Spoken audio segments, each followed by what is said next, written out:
recarregue, pra recomeçar. Você não tá sozinho, você não tá sozinho. Agora tá difícil, irmão, aprender com a escola de mão. Mas vai passar, mas vai passar. Quem não parar, vai chegar lá.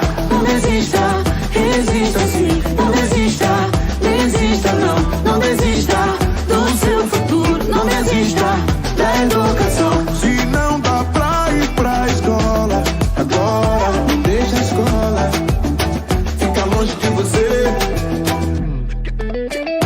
Clique, clique, se conecte. Não desista do direito, seu direito de aprender. O mundo parou, parou, mas ninguém vai te parar. Tá chato, tá dureza, tá. Mais uma certeza, tem. Quem não parar vai chegar lá, meu bem, meu bem. Não desista, resista sim. Não desista, desista não. Não desista do seu futuro. Não desista da educação. Não desista, resista sim. Não desista, desista não. Não desista do seu futuro. Não desista.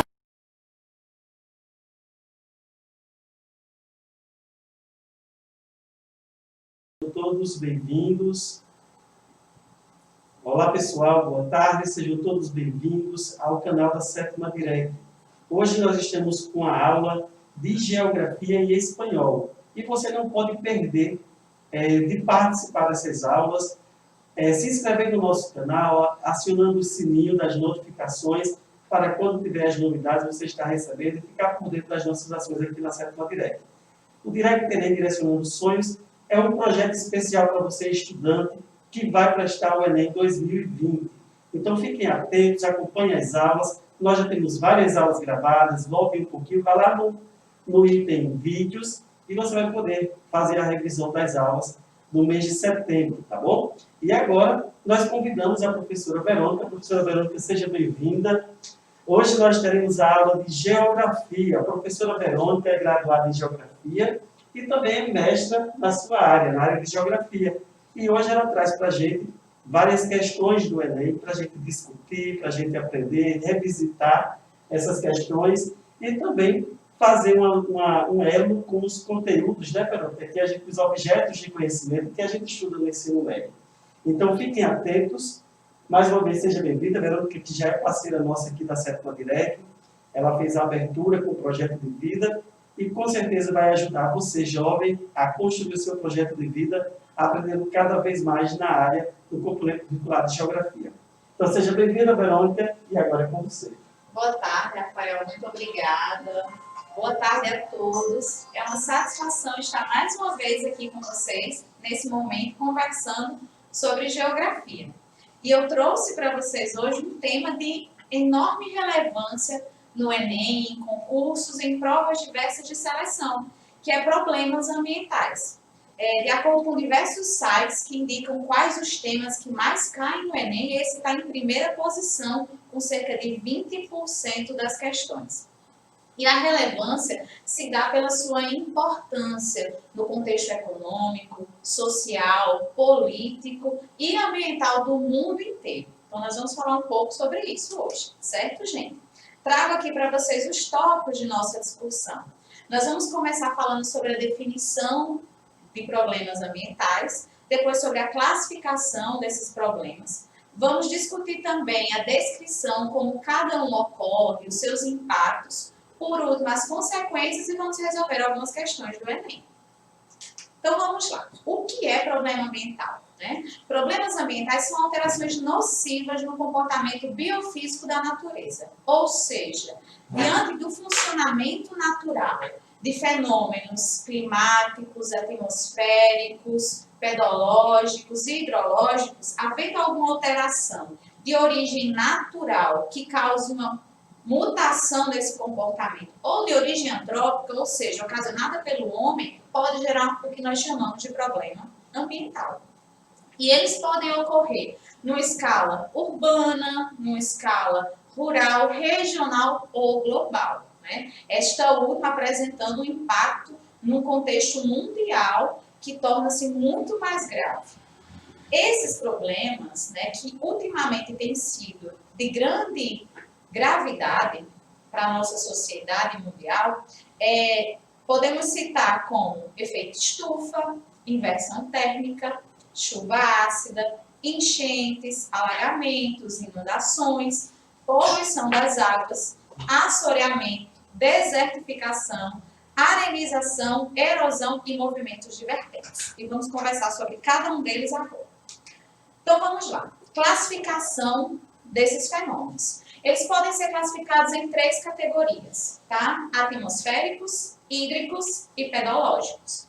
Os atmosféricos estão relacionados principalmente à queima de combustíveis fósseis pelos processos de geração de energia e combustão de veículos em indústrias, como, por exemplo, o clorofluorcarbono, o dióxido de carbono, o metano, o enxofre, que são gases resultantes, né, de ações antrópicas.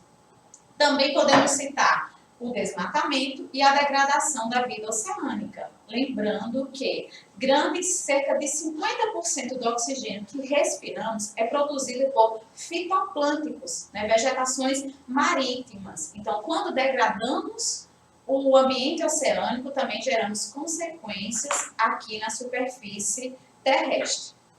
Problemas hídricos, de que decorrem?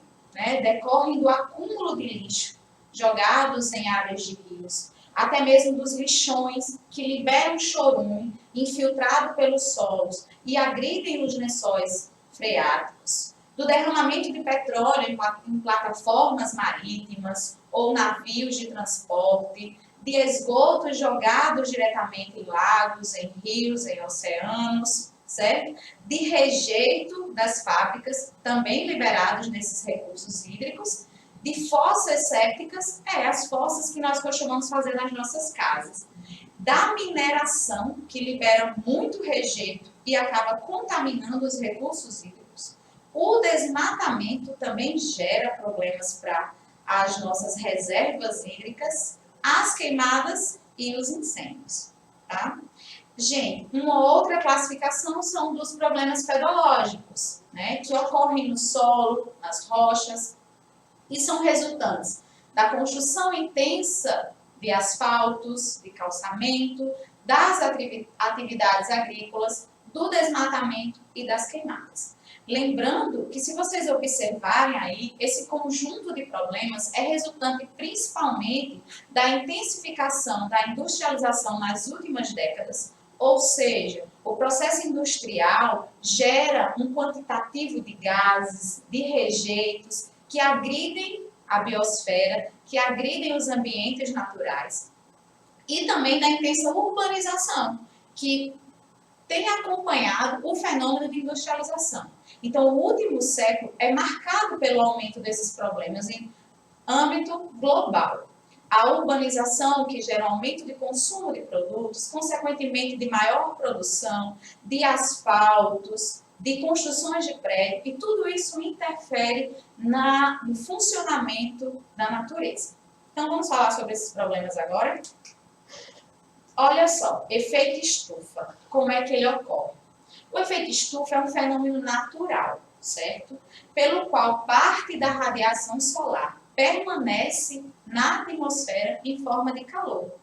Isso ocorre, sobretudo, devido à ação de gases como ozônio, gás carbônico e metano. O problema está no fato de que as atividades humanas podem aumentar a quantidade desses gases e, assim, aumentando a retenção de calor. A retenção de calor na superfície terrestre é de essencial importância para a manutenção da vida. Cerca de 65% da radiação solar que atinge a superfície permanece nela e é emitida novamente na forma de calor, que garante a existência da vida no nosso planeta. Entretanto, a presença desses gases favorece um acúmulo muito maior desse calor, aumentando as temperaturas e gerando em nível local e regional o efeito estufa, que, consequentemente, ocorrendo com muita frequência, pode levar ao aquecimento global. Inversão térmica. esse fenômeno também está relacionado ao aquecimento e resfriamento da superfície. Nesse caso, ocorre o seguinte, né? Ele é um fenômeno meteorológico que bloqueia a circulação natural dos ventos. Esse fenômeno acontece quando a camada de vento quente que fica na superfície não consegue passar pela camada de vento fria e vice-versa. É um agravante à saúde humana em regiões de intensa poluição do ar. Para entender como ocorre a inversão térmica, é essencial entendermos como funciona o aquecimento da superfície e como funciona a circulação dos ventos. O aquecimento da superfície terrestre ocorre de maneira indireta. As áreas mais baixas da atmosfera, mais próximas aos solos, elas aquecem por emissão de calor da superfície, ou seja, a radiação solar passa pela troposfera sem aquecê-la, aquece a superfície, solos, rochas, massas líquidas, vegetações, e essas massas, elas liberam essa radiação em forma de calor, aquecendo a atmosfera na área da troposfera, uma das suas camadas, de baixo para cima. Isso favorece a existência de uma circulação de ventos verticais, em que a área mais quente cria ventos, massas de ar mais quente, que consequentemente são menos densas, ou seja, mais leves e tendem a subir. Chegando nas áreas de elevada altitude da atmosfera, elas vão resfriar, ficam mais pesadas, mais densas e tendem a descer. Isso ocorre de maneira natural, como vocês estão vendo aí na primeira imagem. Então, como ocorre então a inversão térmica? Em períodos de inverno, a radiação solar atinge com menor força áreas da superfície terrestre. Por aquecer menos, consequentemente, vão aquecer menos a camada de ar mais baixa. Essa camada de ar não ficando quente, ela vai ter uma dificuldade maior de subir. E essa circulação ela vai estar interrompida.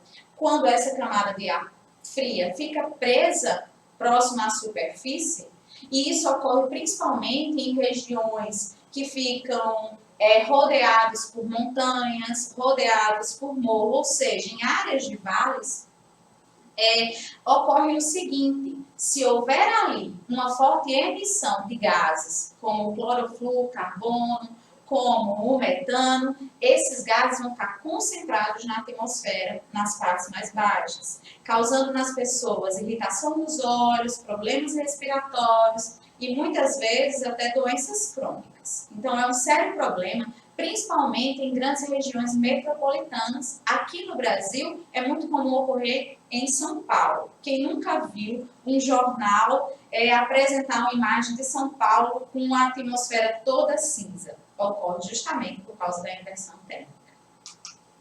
Um outro problema frequente, e tem se tornado cada vez mais frequente, é a chuva ácida, né?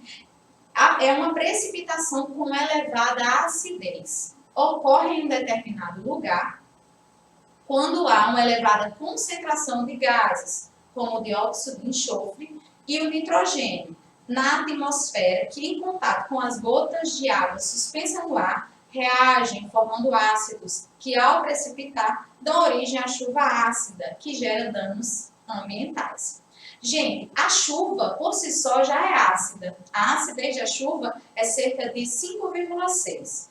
Quando essa acidez é alterada para mais baixo do que esse valor, aí nós chamamos de chuva ácida, certo? E isso ocorre justamente pela presença desses gases que mencionamos há pouco.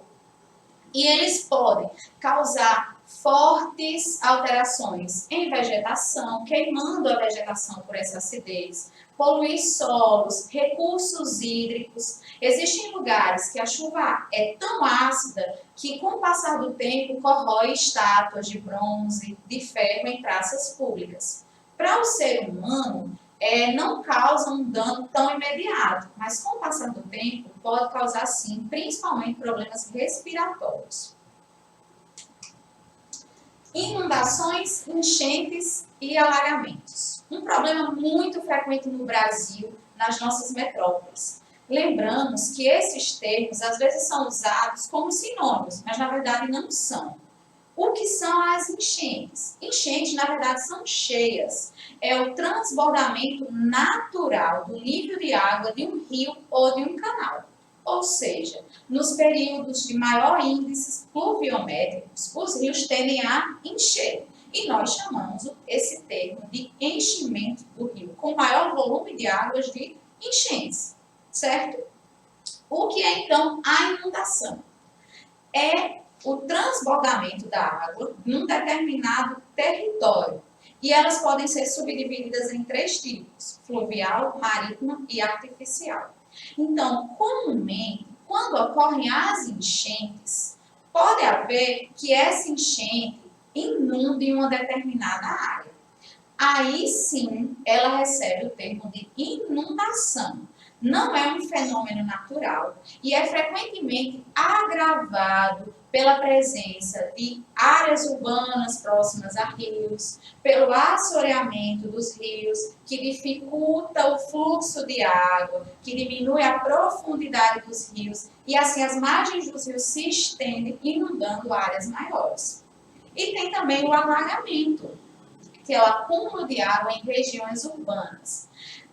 A construção intensa de asfaltos, de urbanização, de calçamentos que dificulta a infiltração da água, pode levar ao acúmulo de água, principalmente nos períodos de maior chuva em determinadas áreas, gerando assim alagamento dessas regiões. Nós temos até uma figura aí que mostra para vocês a diferença desses fenômenos, né? A situação normal do rio, um enchente, que é o período de cheia natural desse rio, uma inundação, quando o volume de água sobe além do normal e inunda áreas, e o alagamento, quando a água se concentra numa determinada região, uma área urbana, gerando assim uma área de acúmulo de água.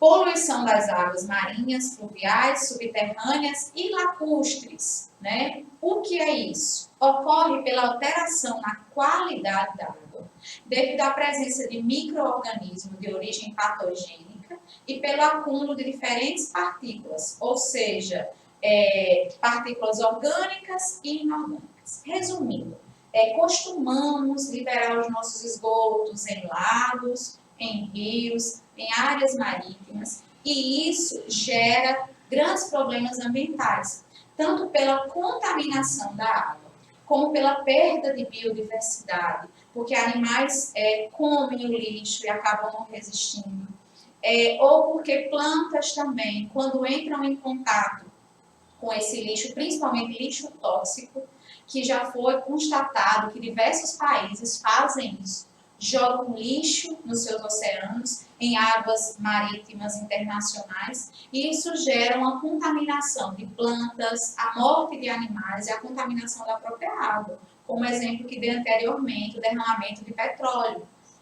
Então, é um problema de grande escala, né, de uma escala global, que tem gerado interferência nos demais fenômenos atmosféricos, hídricos e pedológicos pelo mundo inteiro. Temos que lembrar que todas as atitudes realizadas pelo homem, mesmo que agridam só um determinado local, ela pode interferir posteriormente em outras áreas, porque a natureza funciona num equilíbrio que está sempre interagindo entre as suas esferas, e isso afeta todo o seu funcionamento. Um outro problema vivido no que se refere às questões hídricas do mundo é o assoreamento, né? É um fenômeno ocasionado pelo acúmulo de detritos ou sedimento nos leitos dos rios. É um processo natural, no entanto, pode ser intensificado pela ação antrópica e gera alterações nos fluxos de água dos rios. E como nós realizamos essa alteração? Comumente, o homem retira a vegetação das margens dos rios, que são chamadas vegetações ciliares ou matas ciliares. Essa vegetação ela tem uma grande importância porque ela sustenta o solo nas áreas ao redor do rio. Essa sustentação impede também, a partir das suas raízes, que os sedimentos que vêm de outros lugares de elevada altitude ou altura cheguem ao leito do rio. Com a retirada dessas árvores, o solo fica desprotegido e, consequentemente, os sedimentos entram com maior frequência no leito dos rios e geram barrancos, formam barrancos. Esses barrancos vão alterar a profundidade do rio, dificultando o deslocamento de barcos, vão também aumentar o nível de água, que pode gerar as enchentes e inundações, e também vão causar problemas à biodiversidade existente nessas áreas de rios. Desertificação e arenização. Outros dois problemas que comumente são usados como sinônimos, mas não são. A desertificação e a arenização são processos de agressão e de perda de nutrientes no solo, mas eles têm uma grande diferença. E a diferença deles é que a desertificação ocorre em regiões de clima mais seco, climas áridos, semiáridos e subúmido. E a arenização ocorre em climas úmidos. Ela é muito estudada por uma geógrafa aqui no Brasil chamada Suerte Garay, quem quiser pesquisar depois. E uma ocorrência também que as diferencia é que a desertificação ocorre comumente no Nordeste e no Centro-Oeste, e a arenização ocorre no sul do Brasil, por ter climas mais úmidos. E a arenização, ela se caracteriza pela formação de bancos de areia de solos arenosos, que são vulneráveis por não ter cobertura vegetal. Então, resumindo, ambas ocorrem pela agressão dos solos, principalmente pela retirada de vegetação e pela sua perda de nutrientes. Entretanto, a desertificação deixa o solo com aparência de rachada e a arenização forma dunas de areias. Então, por isso, a grande diferença entre elas. E também o fator da região onde ocorre. Um ocorre em regiões de clima seco e outro de clima úmido. Erosão. Gente, a erosão é um processo natural. Ela decorre de processos intempéricos, com influência da chuva, dos ventos, do escoamento de água de rios. Entretanto, o ser humano agrava muito, como eu já falei em outros exemplos, pela retirada de vegetação, de cobertura dos solos. E eles são caracterizados por 6 tipos. A fluvial, como vocês veem aí na primeira imagem, né, que é a erosão causada pela passagem das águas fluviais, ou seja, das águas de rios, que podem gerar cânions lindíssimos, como essa imagem também apresenta. A pluvial, que é causado pela força das águas das chuvas. A eólica, pelos ventos, comumente forma dunas. A marítima, pela força da água, que ao bater em solos e rochas, forma paredões chamados falésias. A glacial, que é pelo derretimento de gelo. E a gravitacional, pelo escoamento de sedimentos de área de elevada altitude para áreas de baixa altitude. Ou seja, a erosão nada mais é do que um processo de desgaste, um transporte de sedimento dos solos, dos subsolos e das rochas, com o efeito da ação de agentes erosivos, tais como água, vento e seres vivos, entre eles nós humanos. Movimento divertente é um processo que se assemelha muito à erosão, né? Ele ocorre por meio do deslizamento e desabamento. É um fenômeno provocado pela queda de materiais sólidos, como solo, rocha e vegetação, ou mesmo construções, ao longo de terrenos inclinados, denominados de encosta. É um problema frequentemente visto nas áreas urbanas brasileiras, em que residências são construídas em áreas inclinadas, nas áreas de encosta, retirada a vegetação dessa área, então o solo fica mais desprotegido, principalmente porque é um solo raso, né? Solo de áreas íngremes são solos comumente rasos. Então a quantidade de chuva, sendo mais intensa, pode levar a uma infiltração desse solo e também a um carregamento desses sedimentos para áreas mais baixas. Qual a diferença, então, entre o deslizamento e o desabamento? No deslizamento, essa queda de sedimentos ocorre suavemente, escorregando pela encosta. No desabamento, é de forma mais abrupta, caindo com maior velocidade e com maior impacto. E aí, gente, o que todos esses problemas estão gerando no contexto mundial, né?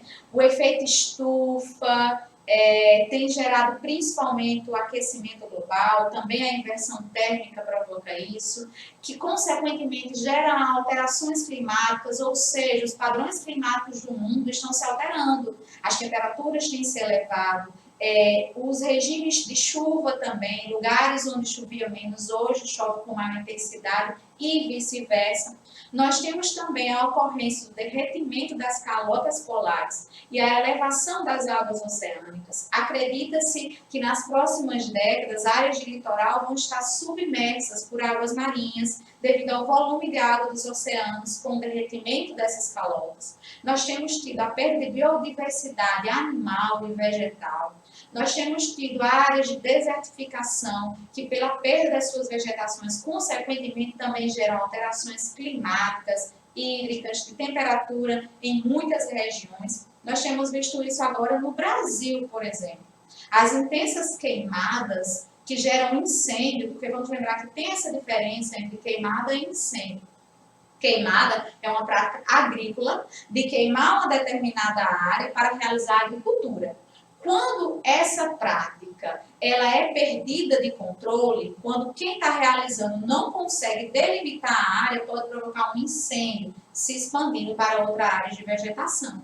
E a gente tem visto isso com muita rapidez, impactando aqui no Brasil, pelo aumento das temperaturas, principalmente na região centro-oeste e sudeste do Brasil, pela presença de gases na atmosfera, poluindo as áreas urbanas, né?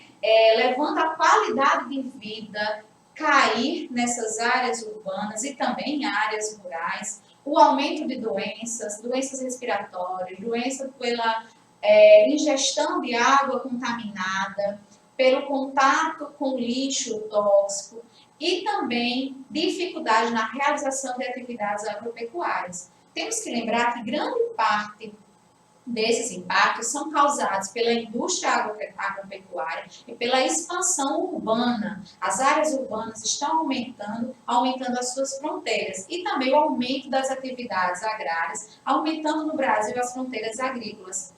É de necessidade a produção agropecuária, é de necessidade a construção de habitações. Entretanto, ela sendo feita de maneira irregular e sem preocupação ambiental, vai gerar muitos impactos para a nossa vida também. Inclusive impactos imediatos, como eu vi essa semana em uma reportagem em que frangos de uma fazenda pecuarista estavam morrendo pelas elevadas temperaturas próxima à região do Mato Grosso.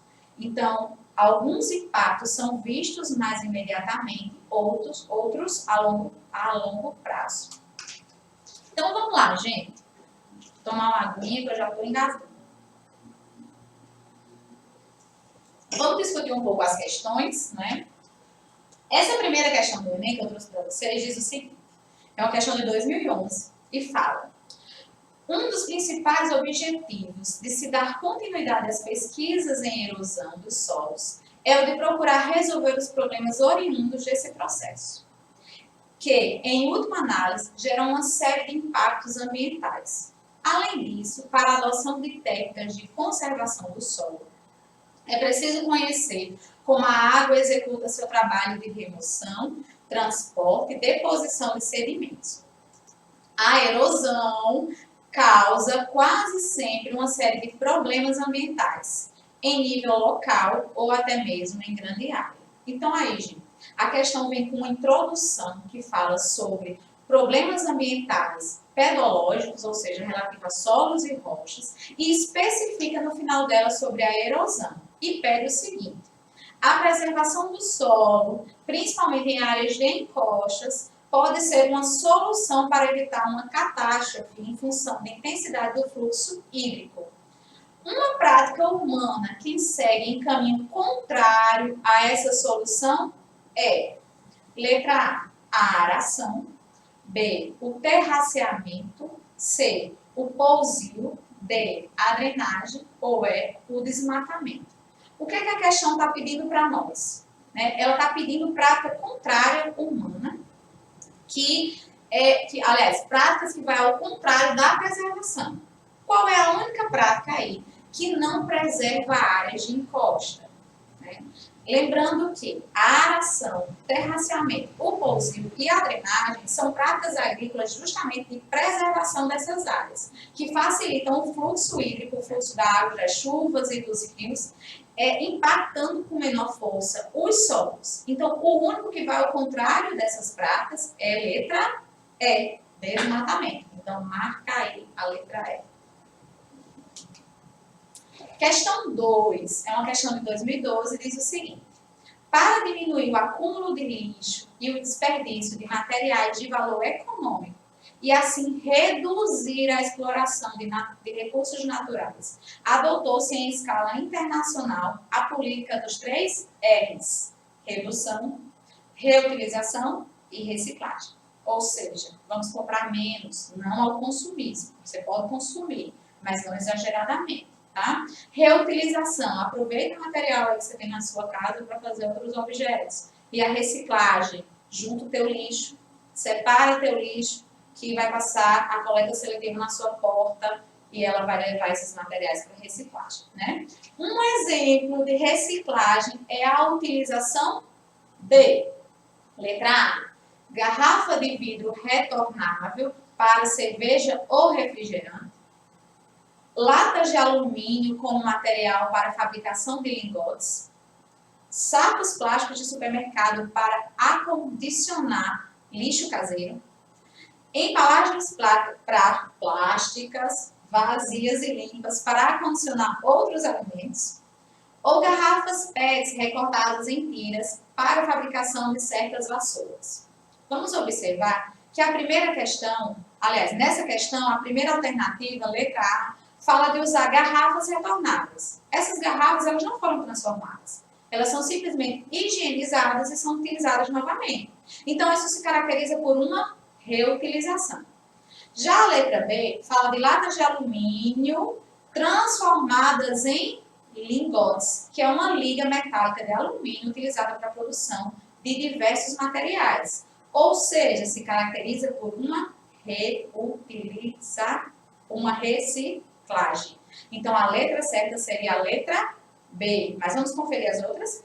Letra C, saco plástico de supermercado para usando como depósito de lixo caseiro. Você está novamente aí reutilizando o saco plástico, certo? Embalagens plásticas vazias e limpas para outros alimentos. Você também está utilizando ou reutilizando se ela já tivesse sido usada antes.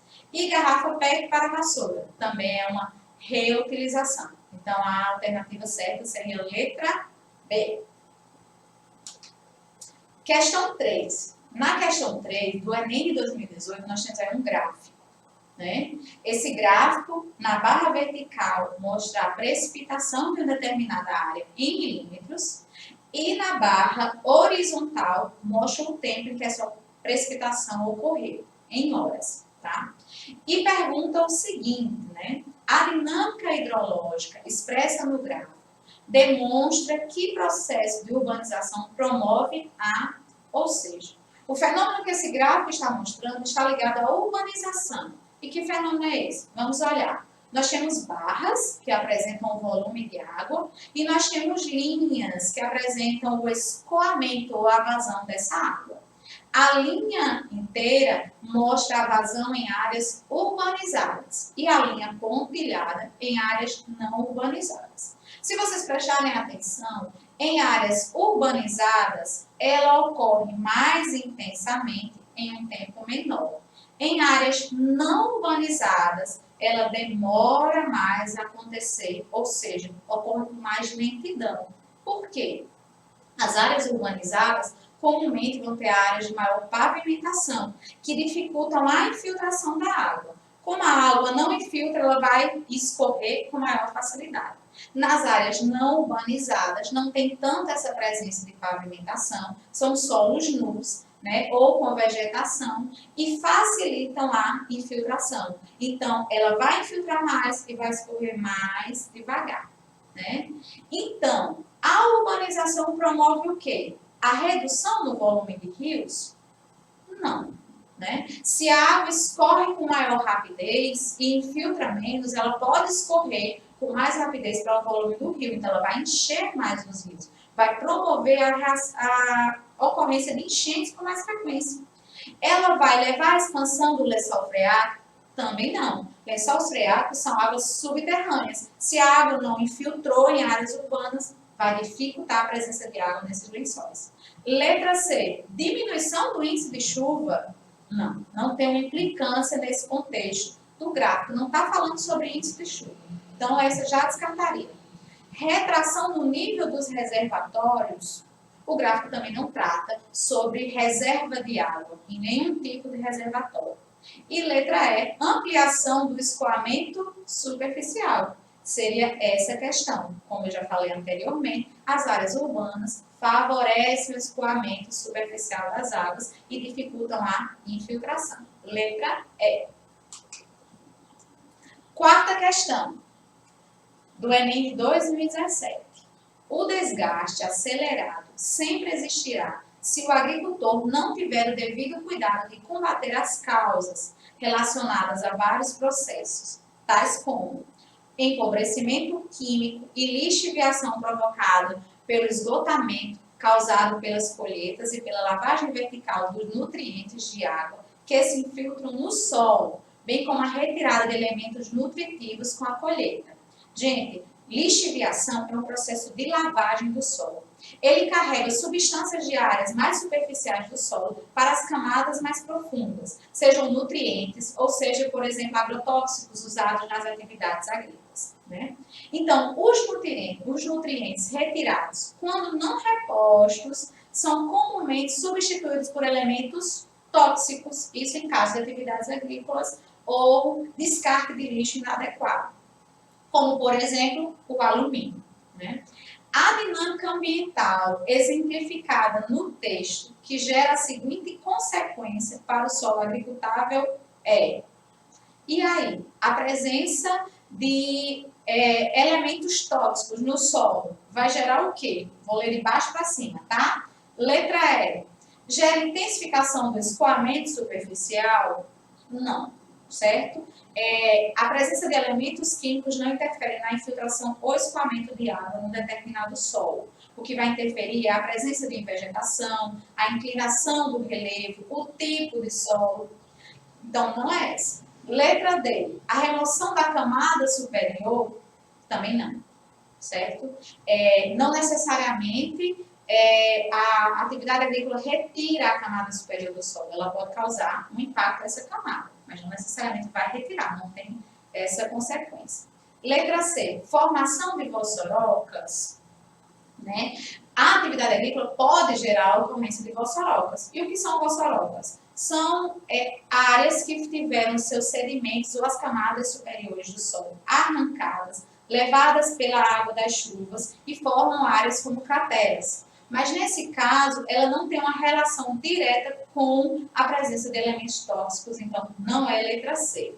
Letra B, ampliação da salinidade.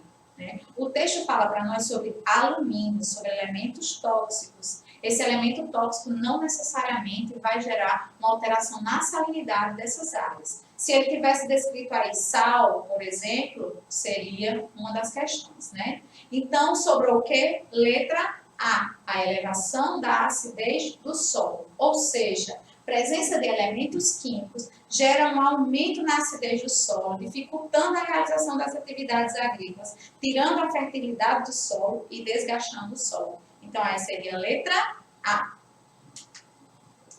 Quinta questão é do Enem 2006 e ela fala sobre chuva ácida. Diz o seguinte: a chuva ácida é um termo utilizado para designar precipitações com valores de pH inferior a 5,6.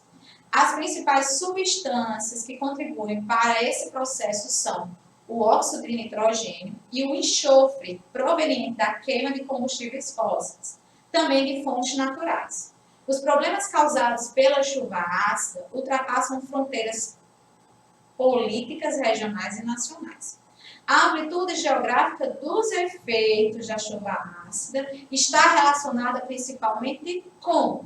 Então, ele está pedindo aí para você dizer, né? A chuva ácida ocorre por quê? Né? Por que ocorre a chuva ácida? né? Quais são os efeitos que ela traz?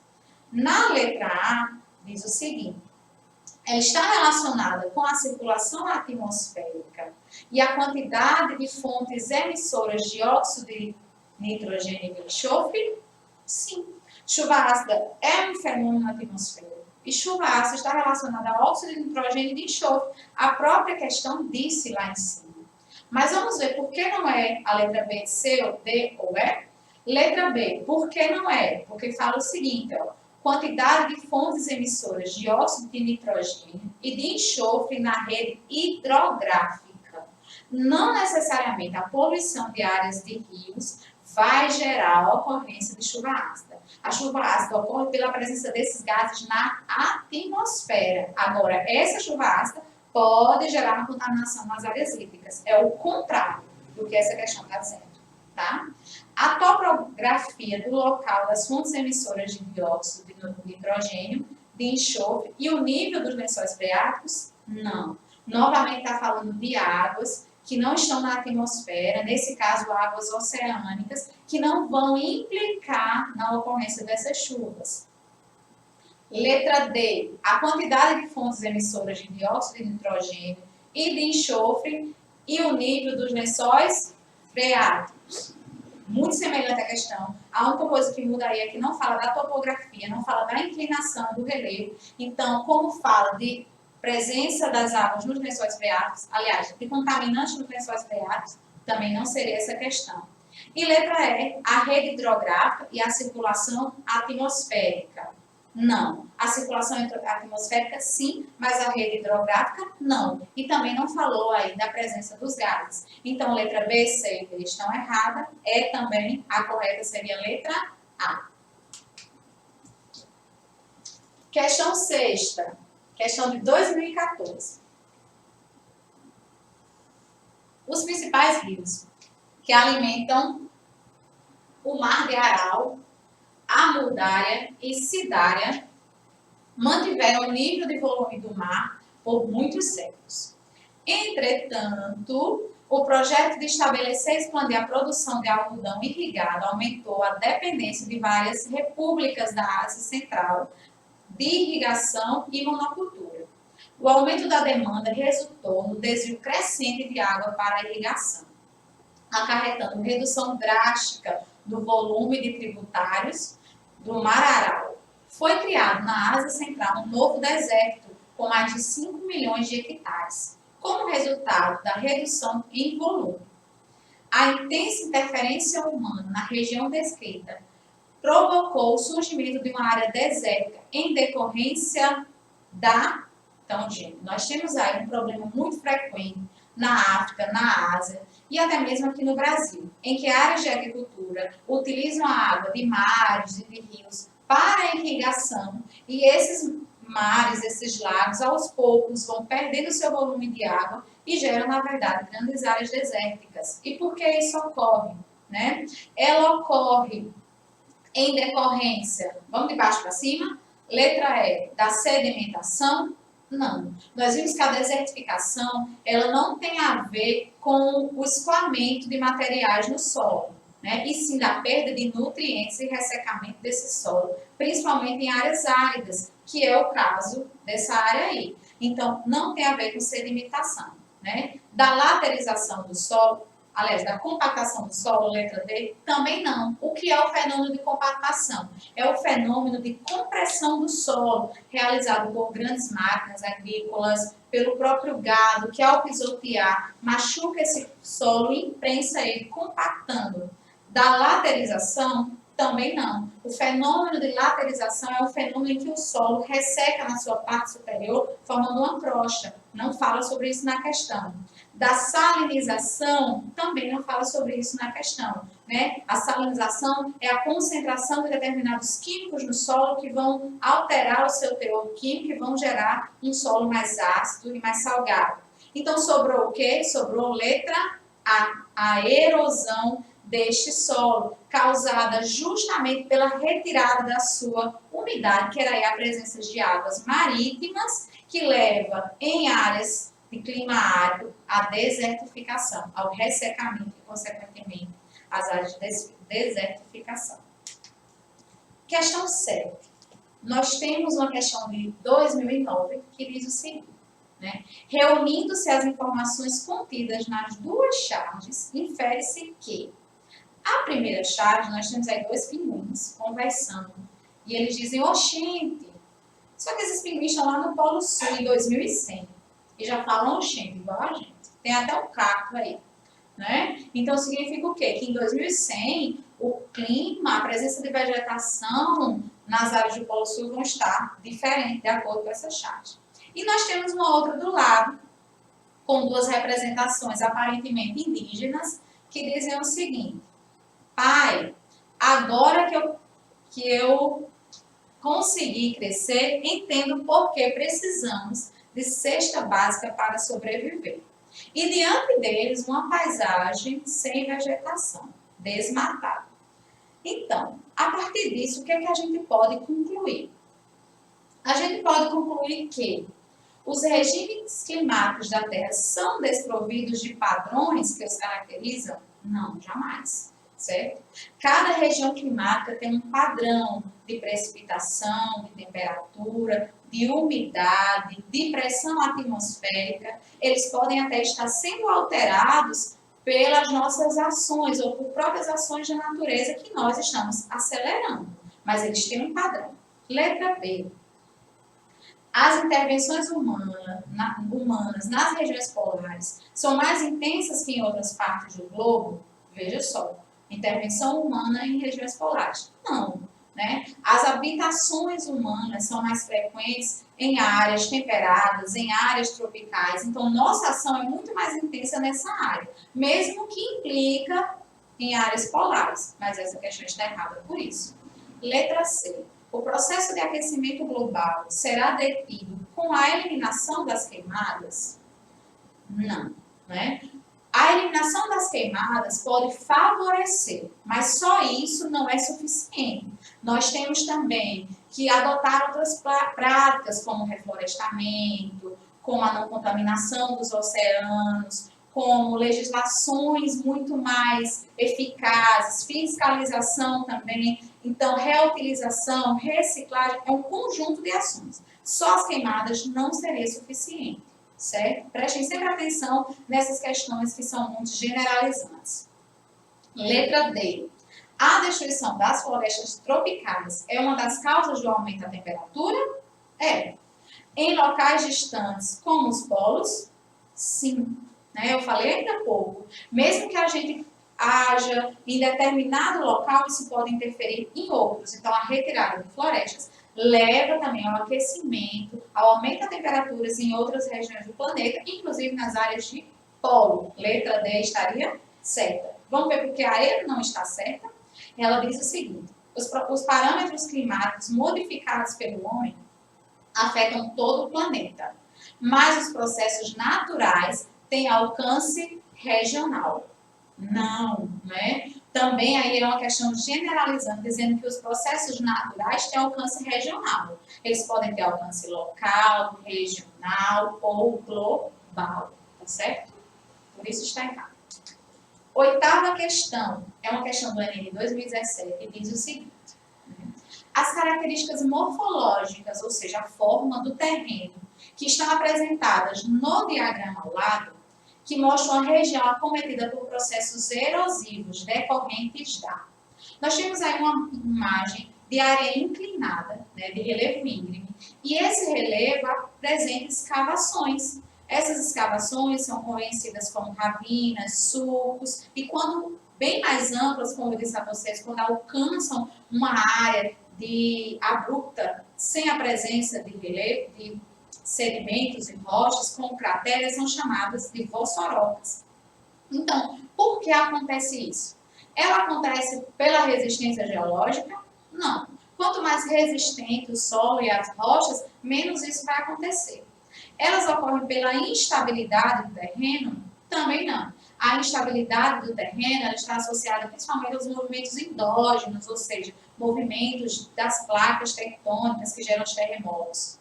A profundidade do solo, ela está relacionada à profundidade do solo, mas não é a principal razão. Solos mais rasos sofrem esse fenômeno, mas sofrem por quê? né?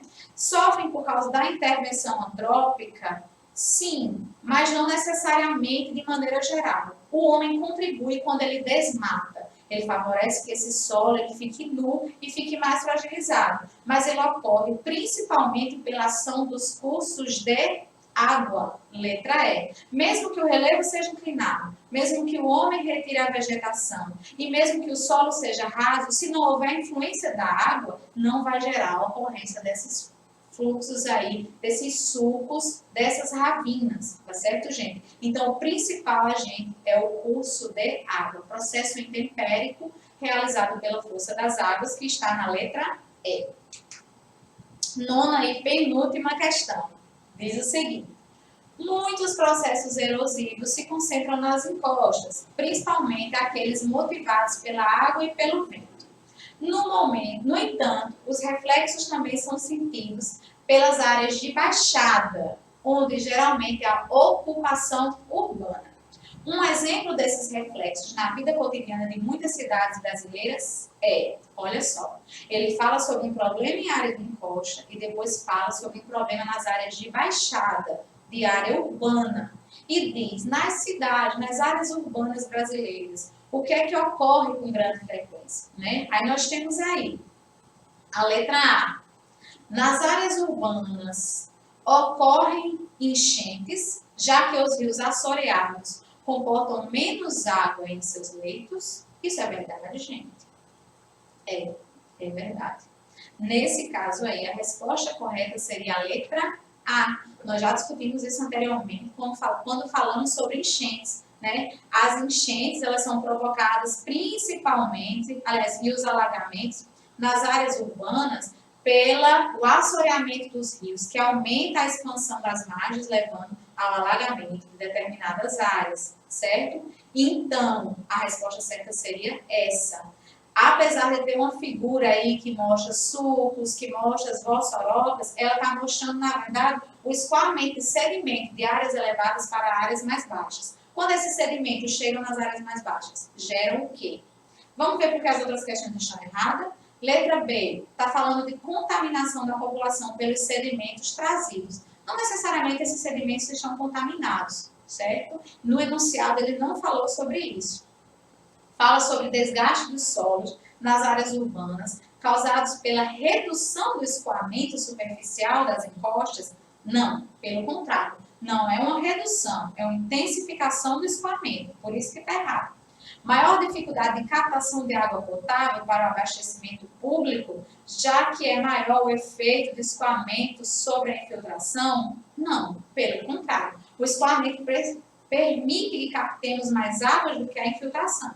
Com a infiltração, essa água vai infiltrar para o lençol freático e a gente vai ter que captar no subsolo. Letra E. O aumento da incidência de doenças como amebíase na população urbana em decorrência do escoamento de água poluída no topo das encostas, novamente. Está falando sobre a poluição de águas e isso não trata no enunciado da questão. O enunciado da questão pede sobre o reflexo de ocupação em áreas urbanas, no caso, a ocupação próxima aos rios. Tá certo, gente? Então, a resposta correta seria letra A. Última questão, do Enem de 2013, e diz o seguinte: a imagem representa o resultado da erosão, que ocorre em rochas nos leitos dos rios, que decorre do processo natural de. Aí nós temos um problema ambiental de origem natural, causados pelos rios, que você vê aí, ó, a água, ao escorrer, gera escavações arredondadas no leito desse rio, E por que isso acontece? Já dei a resposta, gente? Olha só. Letra A, ela ocorre pelo fraturamento geológico derivado das forças de agentes internos? Não. Agentes internos são agentes que movimentam as placas tectônicas. Não é esse o caso. Nós estamos falando de um fenômeno que ocorre nos leitos dos rios, certo? Letra B, solapamento das camadas de argila transportadas pela correnteza? Também não. Comumente, esse fenômeno não ocorre em áreas de argila, ocorre em solos mais arenosos, que são mais fáceis de ser escavados, certo? Movimento circular de cestos de areias arrastados por águas turbilionares, eu já tinha dado a resposta anterior, gente, era justamente essa, letra C. A força da água, ao circular em formas de turbilhões, em leitos de rios com solos arenosos, gera aí a formação dessas rochas, a formação erosiva em rochas e nos leitos dos rios. Então, a letra certa seria a letra C. Por que letra D e letra E não é?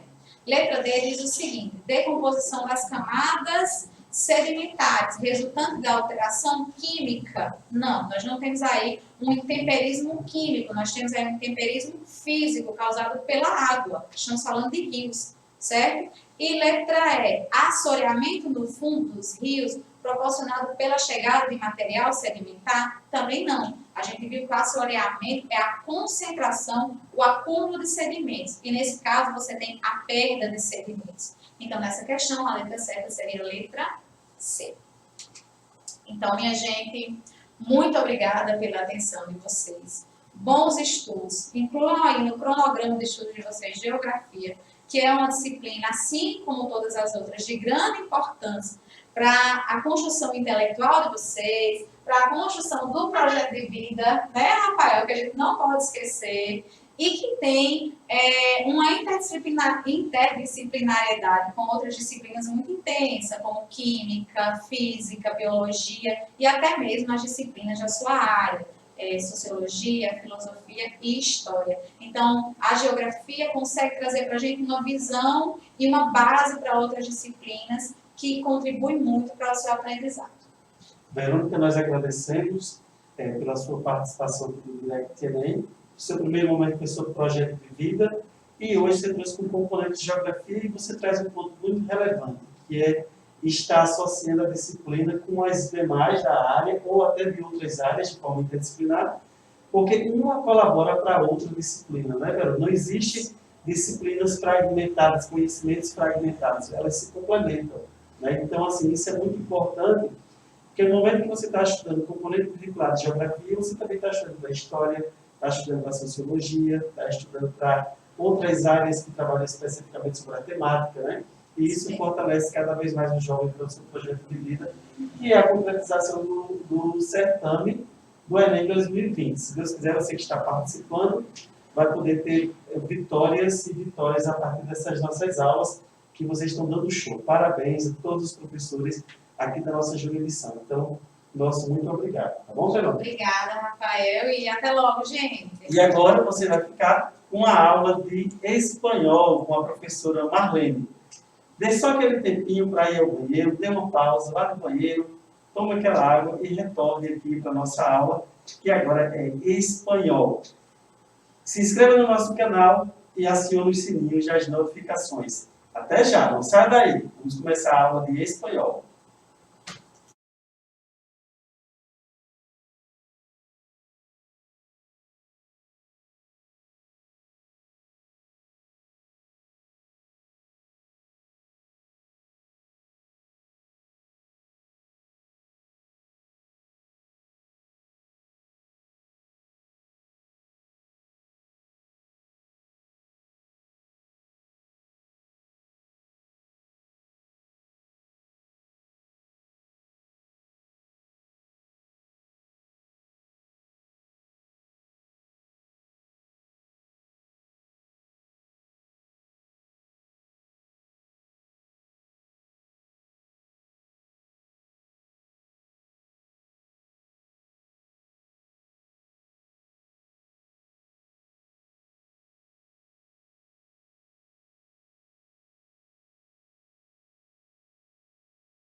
Não abandone o seu futuro.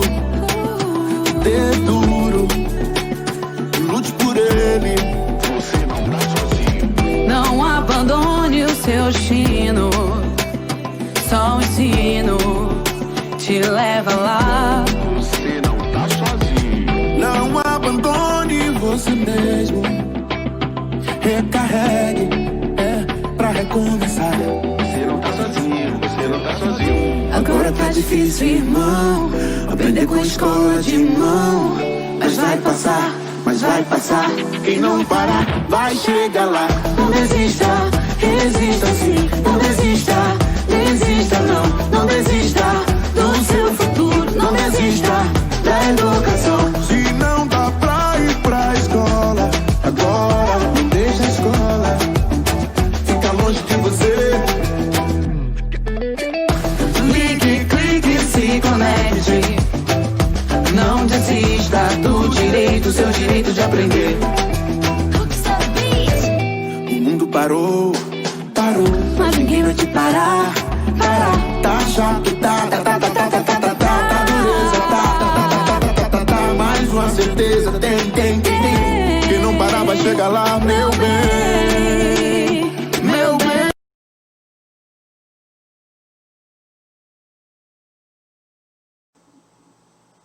Olá galera, boa tarde, sejam todos bem-vindos ao canal da Sétima Direct. Hoje mais uma vez estamos com as aulas do Direct Enem, Direcionando os Sonhos, ajudando você estudante que está se preparando para ingressar na universidade, na faculdade e também se preparar para a sua vida pessoal ou profissional. Então fique atento que a aula de hoje nós estaremos tendo a aula da professora Marlene Santos, que é professora de língua espanhola. Nós sabemos que muitos alunos do Enem optam por espanhol, por ser muito próximo com a língua portuguesa. E hoje Marlene vai trazer muitas dicas, além, claro, aprender bastante com ela sobre essa língua espanhola. Marlene ela é professora da Escola Estadual Maria Lídia, na cidade de São Bento do Trairi, na qual quero deixar aqui um abraço para todos os profissionais e estudantes da Maria Lídia, e também professora lá da Escola Estadual Isabel Oscarina Marques. Queremos também mandar um abraço para todos da Escola Oscar Lima, os estudantes que também se preparam aí para ingressar no ensino médio e também fazer o Enem.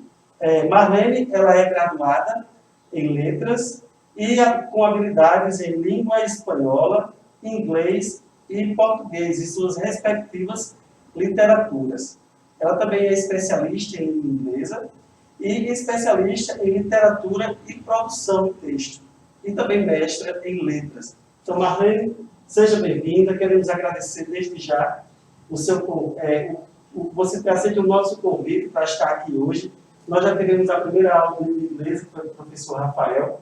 Ele trouxe dicas excelentes para quem optou por língua inglesa, e com certeza você vai trazer essas dicas também para a língua espanhola. E claro, tendo aquele cuidado para não errar ou associar uma palavra com a língua portuguesa, né, que tem muita diferença. Semelhança, né? Então, seja bem-vinda e fique à vontade. Tá, obrigada, Rafael. É aqui a máscara, porque eu vou precisar tomar uma aulinha. Né? Boa tarde a todos. Eu sou Marlene, como o Rafael já apresentou, sou professora da Escola Maria Lídia, na cidade de São Bento, e na Escola Isabel Oscarina Marques, na cidade de Santa Cruz. Primeiramente, antes de iniciar a nossa aula, né, de língua espanhola, eu quero agradecer a Deus, né, por essa oportunidade de estar compartilhando com vocês meus conhecimentos da língua espanhola. Né. Segundo, quero agradecer ao pessoal da Direct, né, por esse convite, tá, e consideração, né, e espero, assim, atender às expectativas e contribuir da melhor maneira possível para o aprendizado do espanhol. Tá? Feitas as considerações iniciais, agora vamos dar andamento à nossa aula. Né? Como hoje é o nosso primeiro encontro da língua espanhola, eu preciso fazer alguns questionamentos que são necessários em relação à prova de espanhol do Enem. Né? Em seguida, estarei apresentando para vocês algumas dicas, né, de como se estudar para a língua espanhola na prova do Enem. Okay? Então, o primeiro questionamento que eu preciso fazer agora, nesse momento, é em que consiste, né, a prova de espanhol do Enem. Em que consiste? Então, a prova do Enem, ela consiste em 5 questões, tá? Questões que estão integradas à parte de linguagem, códigos e suas tecnologias, tá? E o que é avaliado, né? E o que é avaliado no aluno, que conhecimento é avaliado no aluno a partir dessa prova, né? Então, são 3 conhecimentos avaliados pela a prova do Enem. Quais são esses conhecimentos? Vamos ver aqui. O primeiro conhecimento a ser avaliado pela prova do Enem é a questão da leitura, tá? Estou fixando aí esses conhecimentos necessários que serão avaliados na prova. O segundo conhecimento é a interpretação de texto.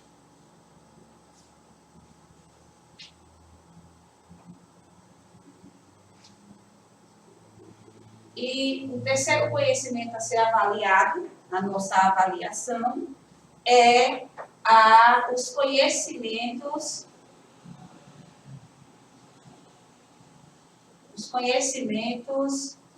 linguísticos, né? Ou seja,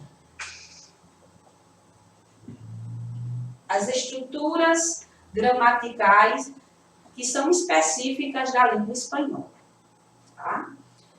O terceiro e último questionamento que eu quero estar apresentando para vocês agora é esse que aparece aí nos nossos slides, né? Como estudar para a prova de espanhol do Enem. Então, eu escolhi esse questionamento como a temática de nossa aula de hoje, porque agora, nesse momento, eu vou estar passando para vocês algumas dicas que eu considero importante na hora de estudar, né, para a língua espanhola e também na hora da realização da prova escrita, tá? Vamos às dicas. A primeira dica que eu vou estar explicando para vocês e trazendo é praticar a leitura e a interpretação de texto. Né? Como eu já falei anteriormente para vocês, a avaliação da prova do Enem, ela se dá nesses 3 pontos aqui: leitura, interpretação de texto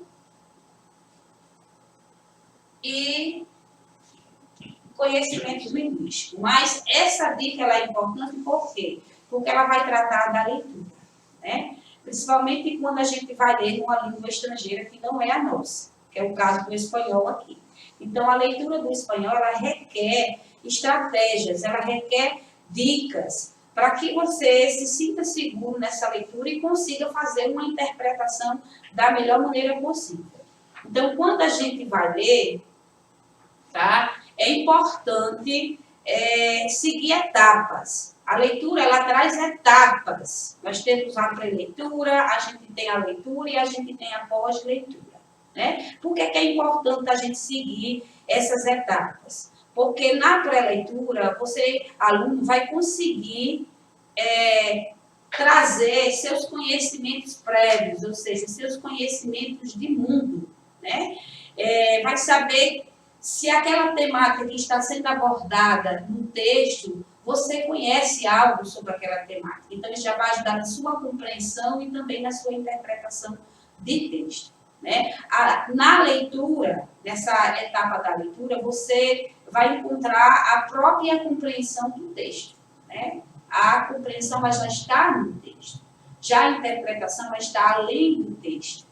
Então, o pós-leitura ela é importante porque, justamente, vai lhe permitir uma melhor interpretação, porque ali você vai saber qual foi a intenção passada pelo autor do texto, qual foi a ideia, né, trazida por ele, qual foi a intenção dele em escrever o texto. Então, todas essas informações elas são importantes, né, para que o aluno consiga fazer uma boa prova, né, relacionada à língua estrangeira.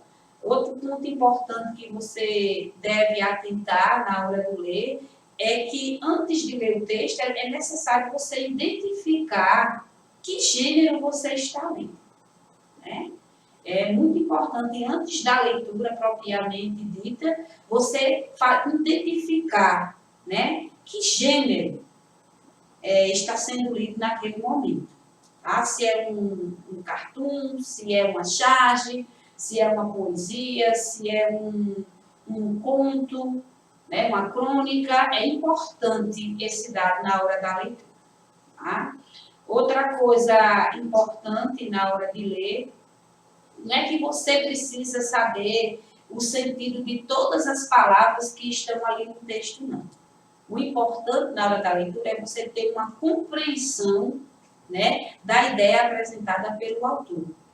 Você conseguindo identificar essa ideia, você já tem uma interpretação muito boa desse texto e vai fazer com que você consiga responder as questões e encontrar a melhor alternativa para aquela pergunta que é feita na prova, tá? Então, para ajudar na prática de leitura e interpretação de texto da língua espanhola, eu trouxe para vocês algumas dicas de sites, né, para você praticar a leitura, né? Temos aí sites de notícias, blog, cartoon, ciências, literatura e ação social. Então, tem N sites aí interessantes que você pode estar praticando a leitura da língua espanhola, ou seja, estando em contato com textos autênticos que é próprio do mundo do espanhol. É muito importante você conhecer um pouco da cultura do espanhol, seja temas relacionados à educação, à política, à cultura dos países que têm a língua espanhola como oficial. Então, é muito importante esse contato, por isso eu estou trazendo essas dicas de sites, mas vocês podem estar buscando outros sites interessantes. Vai depender daquele tipo de notícia que você costuma estar lendo no seu dia a dia. Agora, praticando na língua espanhola. Esse é o ponto X. Tá? Vamos à segunda dica. A segunda dica que eu trouxe para vocês é aplicar técnicas de leitura. Ela está bem associada, bem relacionada com a dica 1. Né? Aqui você vai aplicar técnicas de leitura. E que técnicas são essas? Vamos lá. A primeira técnica de leitura é ler o título e o subtítulo. Isso se houver no texto, né? Caso o texto traga esse título e esse subtítulo. Se não, você já adianta para a técnica 2, que é verificar a fonte do texto, tá? Mas é muito importante a questão da leitura do título, porque no título você já encontra o assunto, o tema, né, que está sendo abordado naquele texto. E o subtítulo ele vai ser importante também, porque ele vai descrever de forma mais clara o assunto que está sendo posto no texto, tá? Então, verificar a fonte do texto é bem importante, porque nessa fonte você vai identificar o tipo de texto, o tipo de gênero que está sendo lido naquele momento, né? A fonte ela é bem interessante por isso, tá? Ela vai lhe ajudar nessa identificação. Lembra que eu falei antes que quando a gente vai ler, a gente precisa, a primeira coisa, identificar o gênero que está sendo lido. Então, essa técnica ela vai ajudar você nessa identificação, tá? Outra técnica que eu trouxe foi observar a imagem com atenção, tá? Por que é importante observar a imagem? Caso o texto traga, tá? A imagem, ela se refere a uma linguagem não verbal. Então, tem textos que vai trazer a linguagem verbal com a linguagem não verbal. E a imagem, ela se encaixa nessa linguagem, né? E ela traz elementos que é importante ser observado na hora da leitura, como objetos, se essa imagem traz objetos, se essa imagem traz expressões faciais, o plano de fundo, né, da imagem, tudo são informações que vai estar associada com aquela parte escrita que é a linguagem verbal.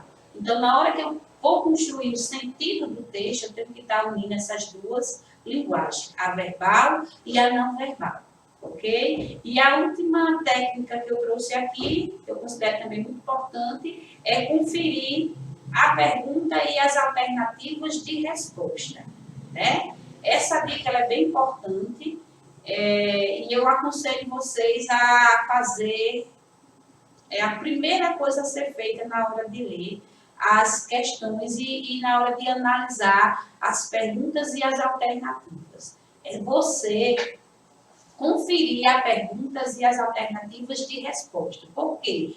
Porque no próprio enunciado da questão, você já vai ter muitas informações que vão lhe ajudar na resolução dessas questões. Tá? O enunciado, às vezes, traz o tipo de gênero que está sendo lido, né? Ele traz partes do texto que você pode estar buscando essas informações, né? Para encontrar a alternativa correta da questão dada.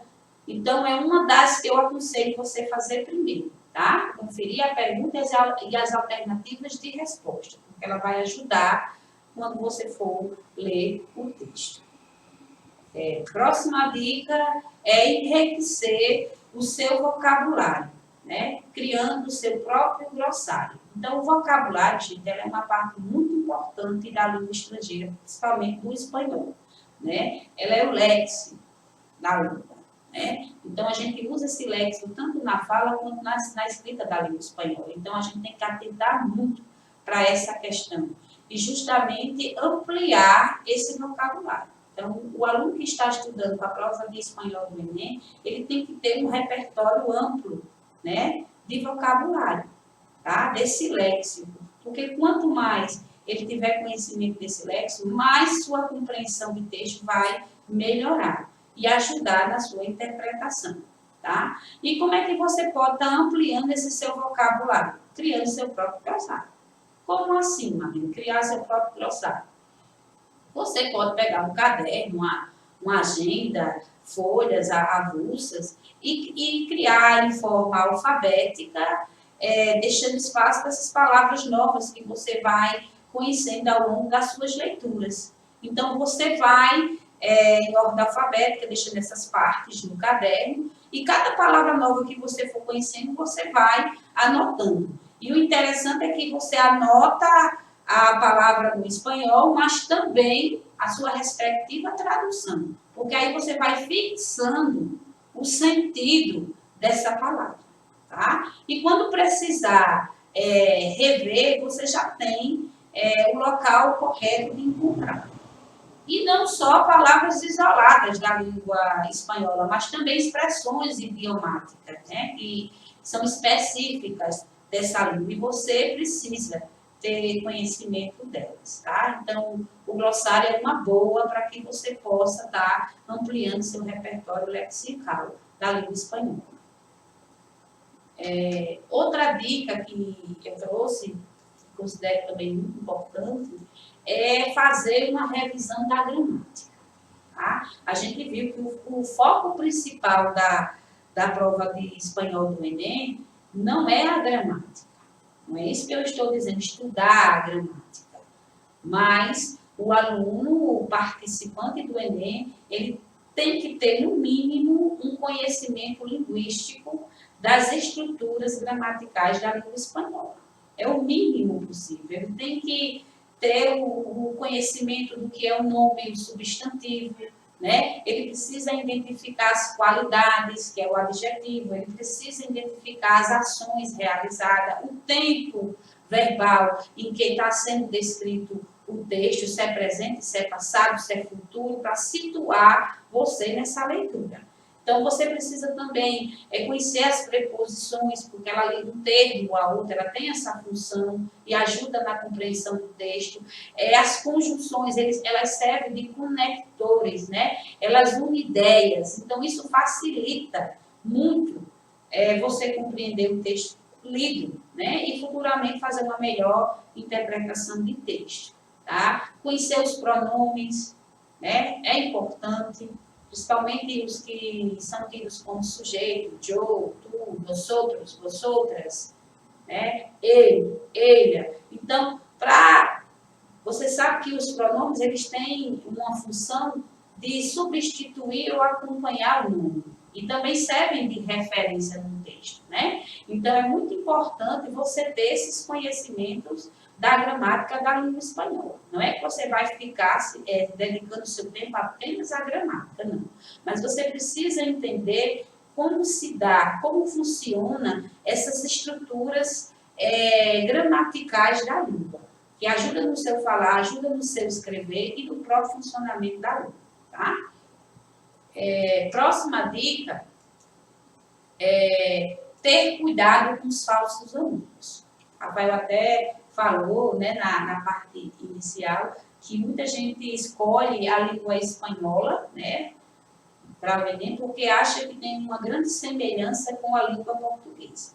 Algumas sim, tá? Mas algumas palavras você pode vir a se confundir. Então, ter muito cuidado com os falsos amigos, os falsos cognatos, como a gente chama na língua, tá? Porque, às vezes, por você achar uma palavra muito parecida com o português, esse sentido pode ser contrário ao que você está pensando e criar uma confusão, né? E atrapalhar a sua compreensão.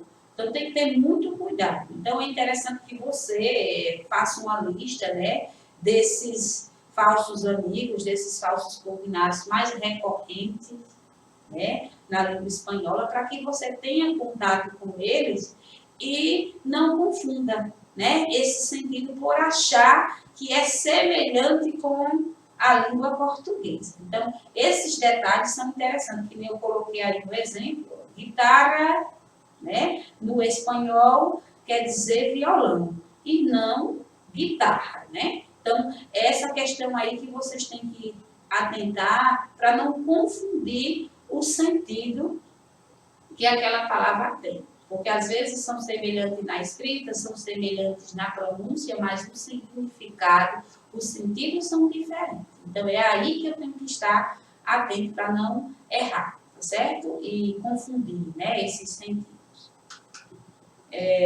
Próxima dica é ficar por dentro das atualidades. Então, o aluno que está estudando para a prova do Enem vai realizar essa prova, ele tem que estar atualizado com tudo que acontece na sua comunidade, no seu país, no seu estado, no mundo, né? E principalmente estar atualizado com temáticas do mundo do espanhol. Porque se eu escolher a língua espanhola, eu tenho que estar também em contato com tudo isso que está acontecendo na parte da língua espanhola, né? Por exemplo, na parte cultural, né? A parte histórica de alguns países, porque a gente vê que muitos textos são retirados, né, para as questões do Enem, em cima dessas temáticas. Então, se eu sou um aluno curioso, antenado, atualizado com tudo que acontece no mundo do espanhol, então, quando eu me deparar com o texto,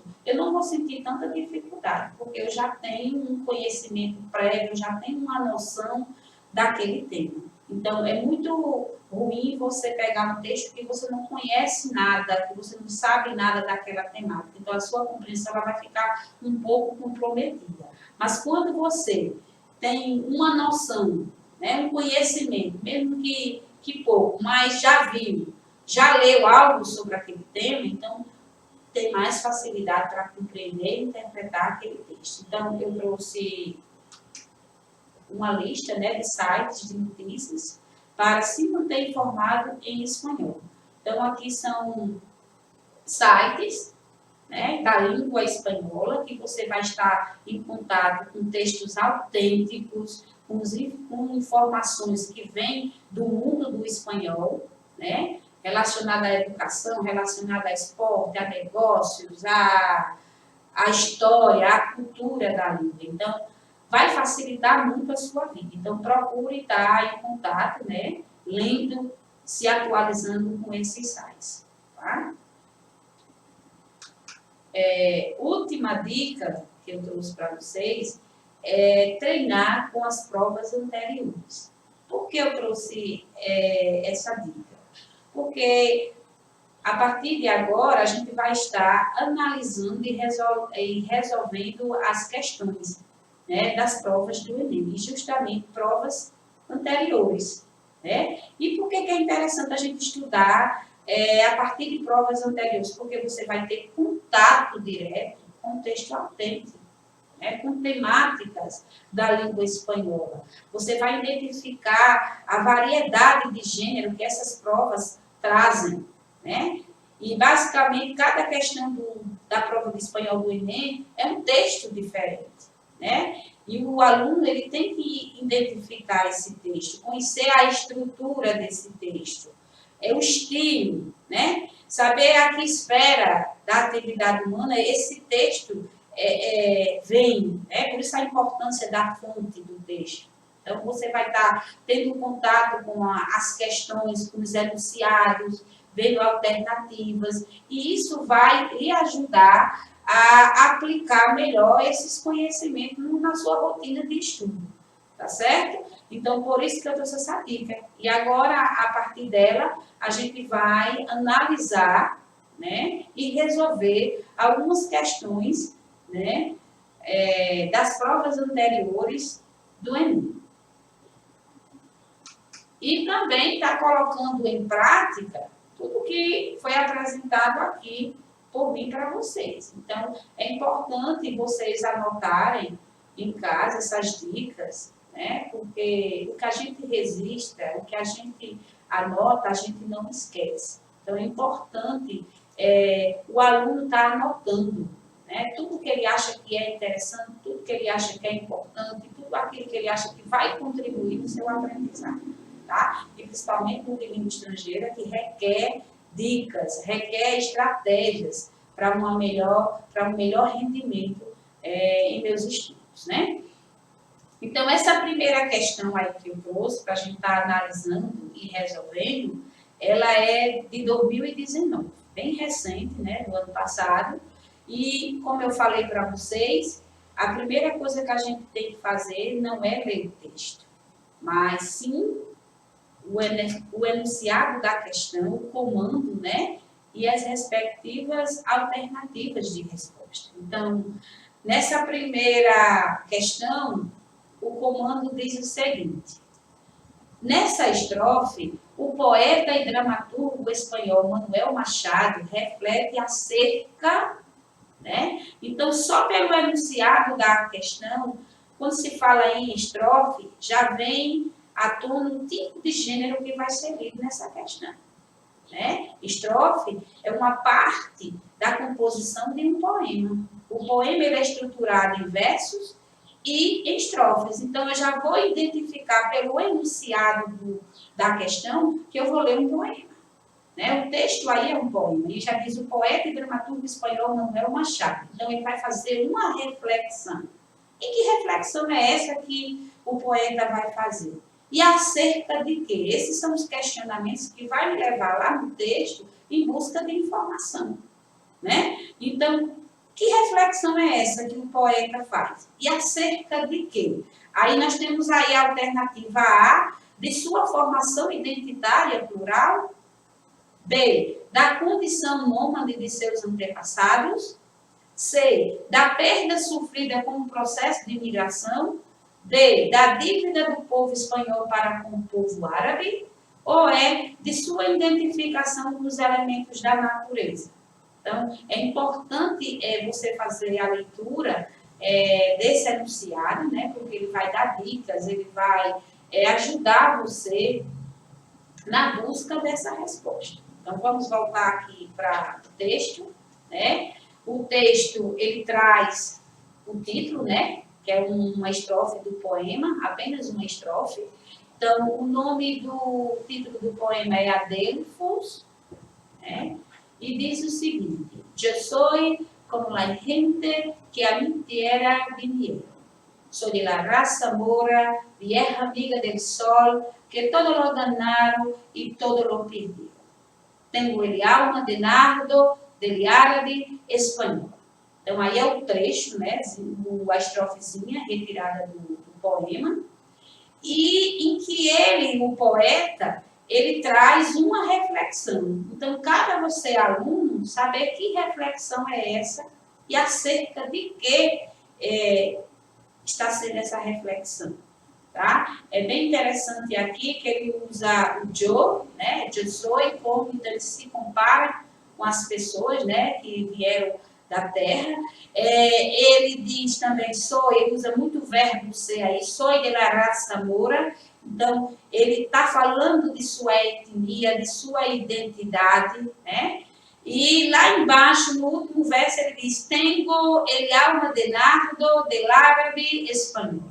Então, além de ser da raça moura, né, ele também tem alma de nardo do árabe e espanhol. Então, ele está falando de sua formação identitária, né, nessa pequena estrofe aí, e ele faz uma reflexão, né? E que reflexão é essa? Vamos aqui para a questão. Então, ele diz aqui, de sua formação identitária plural.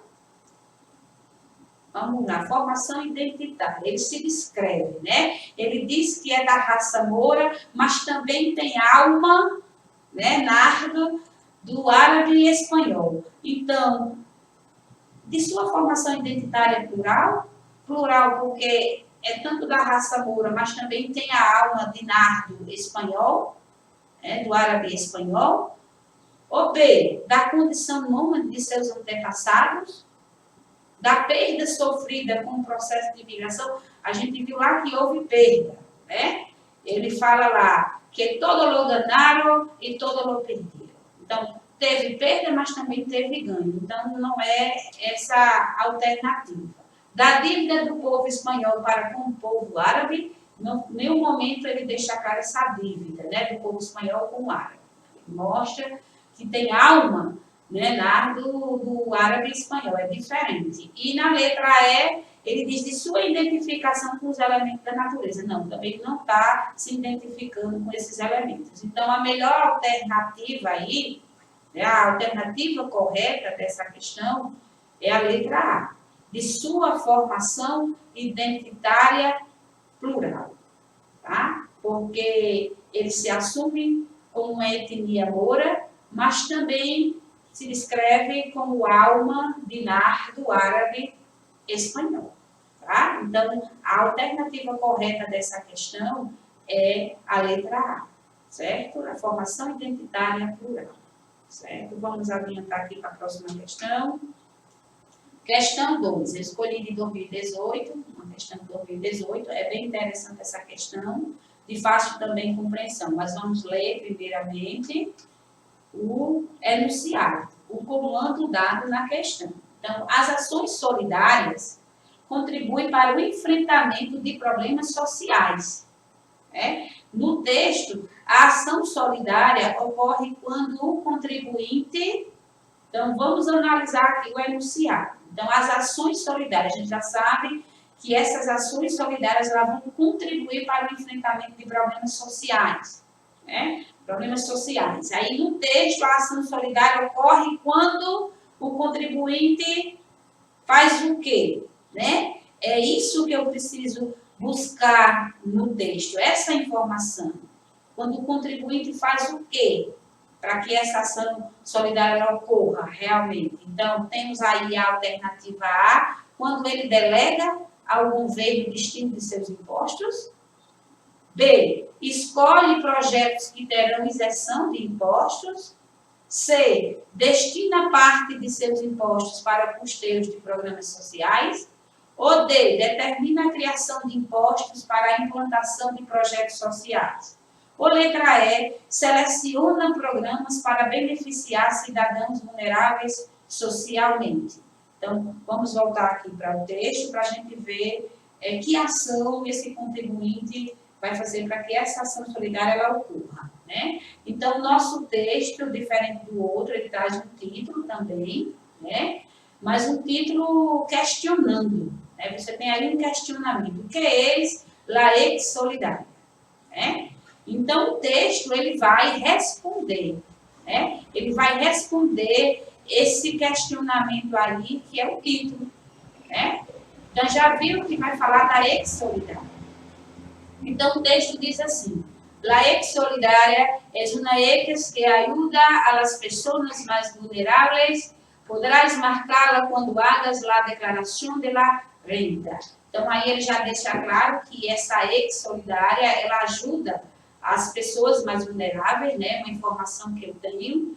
E podrás marcá-la quando hagas la declaração de la renda. Essa declaração de la renda é o imposto de renda. Quando alguém vai declarar o seu imposto de renda. Então, tem um espaço lá, uma casinha lá, que você pode marcar, né, assinalar um X, e que, ao marcar esse X, você vai estar contribuindo, de alguma forma, para programas sociais, com fins sociais, como mostra aí o texto, fins sociais. Então, continuando, es la casilla que se domina fines sociales. Nosotros preferimos llamá-la ex-solidária. Então, após essa parte de definição, de dizer o que é essa ex-solidária, né, ele vai mostrar motivos, tá? Vai apresentar motivos. O primeiro motivo é porque al marcar haces que se destine 0,7% de tus impuestos a programas sociais que realiza las UNR. ¿Por qué? Se beneficia a los colectivos más desfavorecidos sin ningún coste económico para ti. ¿Por qué no marcaba esto, tomar una actitud pasiva y dejar que sea el Estado quien decida el destino de esa parte de tus impuestos? Y último motivo ele traz, porque marcándola te conviertes em contribuinte ativo solidário. Então, a gente precisa aqui buscar que informação? A gente já viu que fala de ações solidárias, né? Que o contribuinte ele pode, na hora de declarar o seu imposto de renda, estar marcando esse X, permitindo que esse 0,7% do seu imposto seja destinado a programas sociais, né, que as ONGs realizam. E vamos voltar aqui para a questão para a gente confirmar realmente a alternativa correta desse texto. Né? Então, ações solidárias contribuem para o enfrentamento de problemas sociais. No texto, a ação solidária ocorre quando o contribuinte... Então, que ação? O texto deixa claro que o contribuinte tem que fazer para que esse imposto, esse 0,7%, seja destinado para programas sociais, né, com fins sociais, como o texto aborda. Então, as alternativas de resposta nós temos: A, o contribuinte delega ao governo o destino de seus impostos. B, escolhe projetos que terão isenção de impostos. C, destina parte de seus impostos para custeios de programas sociais. D, determina a criação de impostos para a implantação de projetos sociais. Ou letra E, seleciona programa para beneficiar cidadãos vulneráveis socialmente. Então, é importante aqui você atentar aos verbos, né? Delega, a gente já eliminaria essa questão, não está delegando nada, né? B, escolhe projetos. Aqui no momento não. Né? C, destina parte de seus impostos para custeios de programas sociais.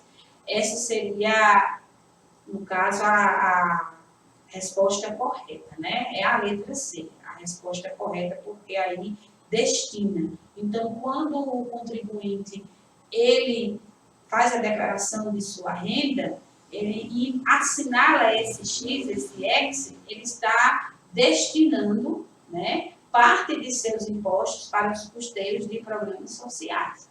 Então, essa seria a questão correta. Tá? Letra D, determina a criação de impostos para a implantação de projetos sociais. Não, eliminaria também. E letra E, seleciona programas para beneficiar cidadãos vulneráveis socialmente. Também eliminaria. Tá? Então, a resposta correta aí é a letra C. Destina, né, parte de seus impostos para os custeios de programas sociais.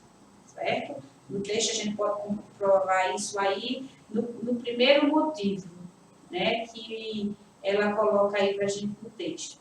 Porque, ao marcá-la, ACES, que se destine um 0% ou 0,7% dos impostos a programas sociais que realiza as ONGs. Então, essa parte aí do texto, ela comprova a nossa alternativa correta, certo? Então, é bem interessante você estar atento ao enunciado, porque vai ajudar nessa busca de informação do texto. Não precisa você fazer uma tradução do texto inteiro, mas identificar a informação que vai lhe ajudar a encontrar a alternativa correta da questão.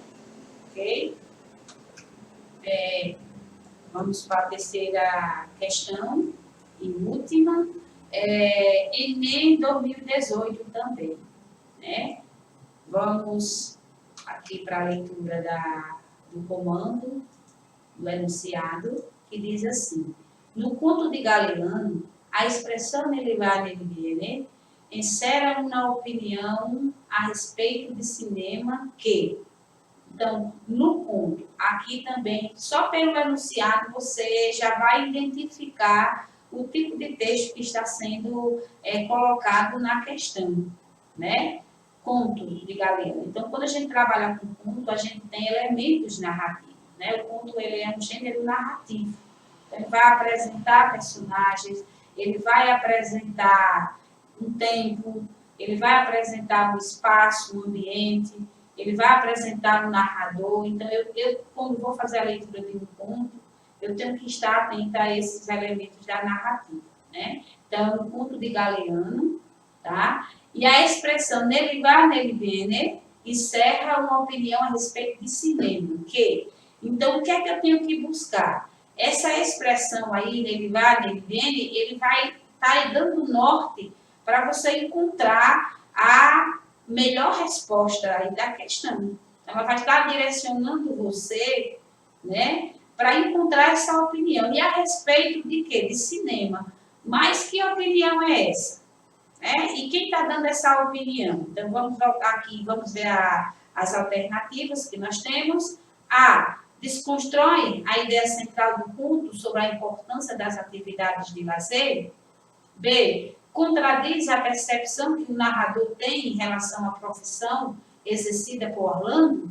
C. Revela o descaso do narrador com relação ao ofício desempenhado por Orlando.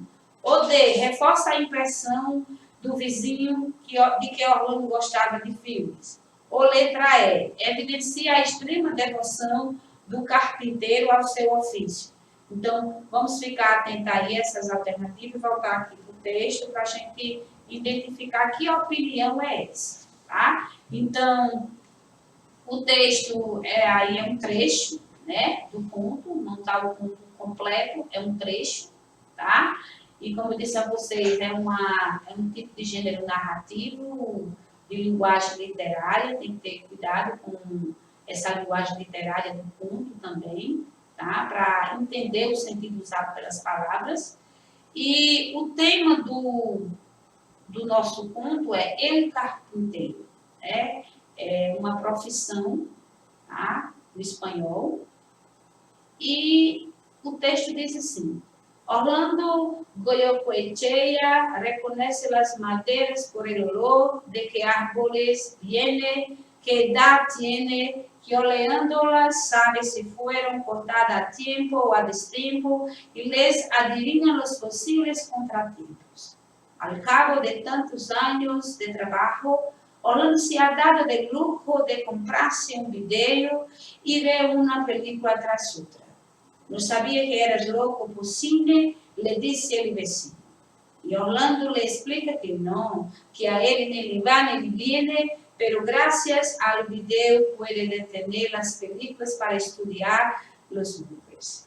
Então, esse trecho aí do conto de Eduardo Galeano, ele traz, né, um relatozinho, ele descreve esse profissional, né, o carpinteiro, e no último Na última linhazinha do trecho, onde diz, e Orlando lhe explica que não, e que a ele nele lá, nele dele. Essa expressão aí, que está lá no enunciado, né, já é o norte. Eu estar encontrando a minha alternativa correta. Então, essa expressão nele lá, nele dele, ela é usada no espanhol com o sentido de tanto faz. Tá? Você pode traduzir essa expressão como no sentido de tanto faz, no sentido de indiferença, né? E, pero graças ao vídeo, eu pude detener as películas para estudar os livros. Então, o interessante desse finalzinho aí é que o Orlando, que é o personagem principal do conto, ele não compra o vídeo para se divertir, com foco no lazer, com foco na diversão. Ele compra o vídeo para assistir um filme atrás do outro, para estar, a partir do filme, né, estudar, se aprimorar, aprimorar a sua profissão. Então, ele compra o vídeo para estar assistindo esses filmes, né, para estar aprimorando, a partir das imagens que são mostradas, né, no vídeo, os móveis da cena, né, do filme. Então, ele não vai se divertir ou curtir. Ele vai aprimorar seu conhecimento, né, seu ofício como carpinteiro e estudar mais a partir dos vídeos. Então, é bem interessante porque acima o vizinho deles disse assim, não sabia que eras louco por cine? Ele disse que ele pensou. E aí ele disse que não é louco por cine. Ele vai estar usando esses vídeos de cinema para estar aprimorando o seu ofício como carpinteiro. Então, essa parte é decisiva para a resposta da questão. Então, aqui na letra A diz, desconstrói a ideia central do conto. Não, essa ainda eliminaria porque não está desconstruindo nenhuma ideia central. Não é essa.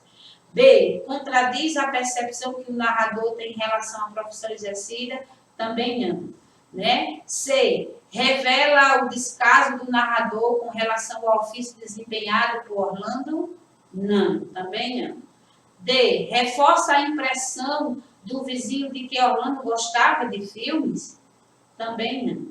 Né? Então, a resposta correta é, evidencia a extrema devoção do carpinteiro ao seu ofício. Então, porque o intuito dele ao comprar os vídeos não é em busca de lazer ou assistir os vídeos por prazer, mas como uma forma de estar aprimorando, de estar aprendendo mais sobre o seu ofício de ser carpinteiro. Então, a melhor resposta aí, a resposta correta é a letra D.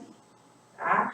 Então, no texto, você pode verificar, né, essa informação na última partezinha do conto aí, ó. Em Orlando, e Orlando lhe explica que não, que a ele nem va nem viene, pero graças al video puede detener las películas para estudar os livros. Então, essa parte, ela é decisiva na busca de informação e da alternativa correta. Então, o aluno tem que estar atento, né, ao que o enunciado da questão da prova diz, porque ele vai direcionar você àquela resposta, né, aquele ponto X do texto, porque às vezes eu me perco querendo traduzir tudo que o texto tem e ali acabo perdendo tempo. Então, quando eu vou lendo primeiro o enunciado e as alternativas de resposta, então eu vou ganhar tempo, né? Porque eu vou estar buscando a parte do texto que vai me dar essa resposta, né? Que vai dar um indicamento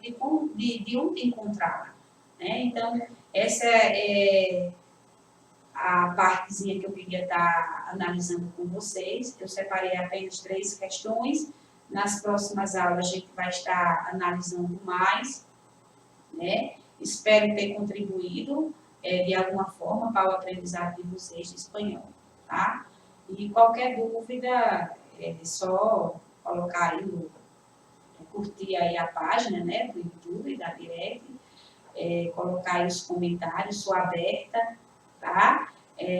Se alguma sugestão, se precisam ver algum conteúdo a mais, então é só falar aí que na próxima aula eu vou estar passando essas informações para vocês. Então, por mais... Muitas graças. Né? Então, era isso que eu tinha para hoje. Marlene, queremos agradecer, né, por vocês terem trazido excelentes dicas para todos nós. Estamos trabalhando já com interpretação textual, redação, língua portuguesa. E um dos pontos que a gente está reforçando bastante é esse que você falou mesmo. Observar o enunciado, né, Marlene? Eu acho que esse é, professora. Eu acho que é a chave para poder dar mais tranquilidade para o jovem, que na minha primeira experiência com o Enem também eu tive essa mesma preocupação de querer traduzir o texto todo para depois ir para cumprir o que estava se pedindo. E, na verdade, com essas dicas que você traz aí, a gente ganha tempo, o jovem ganha tempo, e tem maiores chances de ter acertos, né, nas questões que estão pedindo. Agora, assim, Marlene, para aquele jovem que não teve aula de espanhol, nós sabemos que muitos jovens, enfim, a educação passa por transformações, tem professores que pedem remoção e às vezes os alunos não têm tanta aula de espanhol, como está acontecendo também esse ano, a questão da pandemia, fica um pouco mais distante. Essa questão da leitura, como vocês estavam trazendo, os enunciados, isso também influencia para compreender melhor o espanhol? Ou aquele jovem que só faz aquela associação com a língua portuguesa, acredita que pode ajudar a resolver essas questões. Ou essa leitura, essa participação com o professor colabora cada vez mais para que ele possa ter melhores êxitos no Enem. Rafael, é o seguinte, diferente da língua inglesa, né, o aluno ele tem contato desde o 6º ano. Então, isso já ajuda muito o contato dele com a língua estrangeira. O espanhol, não. O aluno da rede estadual de ensino ele só vai ter contato com a língua espanhola no ensino médio, a partir da primeira série do médio. Então, se ele tivesse esse contato com o inglês desde o 6º ano, então ele já ampliava mais o seu vocabulário, né? E quando chegasse no ensino médio, então seu nível de leitura ele ia ampliar bastante, né? E ajudar muito na compreensão e na interpretação do texto. Então, eu, quando estou em sala, esse ano está complicado, mas a gente está via Meet, né? Eu sempre procuro o quê? Dentro do que a língua espanhola tem, porque é bastante informação, eu tento trazer o que é de mais importante da língua para o aluno. E, principalmente, o contato com os textos, né? Com os gêneros variados, né? Para ele entender, porque é muito importante na hora de ler, como eu falei antes na aula, esse aluno identificar o gênero. E a gente sente que o aluno tem muita dificuldade, não só na língua espanhola, na língua inglesa, mas até no português, entendeu? De saber que tipo de gênero está sendo lido ali. Não sabe se é uma poesia, se é uma charge, se é um cartoon, se é uma reportagem, se é uma notícia, né? Se é uma propaganda. Então, isso é o primeiro ponto da leitura, identificar o gênero que está sendo lido ali. Né? E essa questão de você achar porque tem semelhança com a língua portuguesa, você vai dar conta, não é bem assim não, porque tem termos que é próprio da língua espanhola. E às vezes pode levar a questão lá do falso amigo, do falso combinado. Confundir sua cabeça, confundir o sentido, você perder sua compreensão, né? Comprometer essa compreensão, no final, cadê essa interpretação? Ela não sai, porque ela foi comprometida com o sentido que ele achava que era parecido com o português e aquilo ali acaba atrapalhando o desempenho do aluno. Então, professora, muito obrigado. Desde já, em nome da 7ª Direc, agradecemos a sua aula de hoje e você, estudante, não pode perder as aulas do Direct Enem. Então, se inscreva no canal e teremos ainda aula de espanhol no próximo ciclo de aulas. Então, fique atento. Um abraço e até a próxima.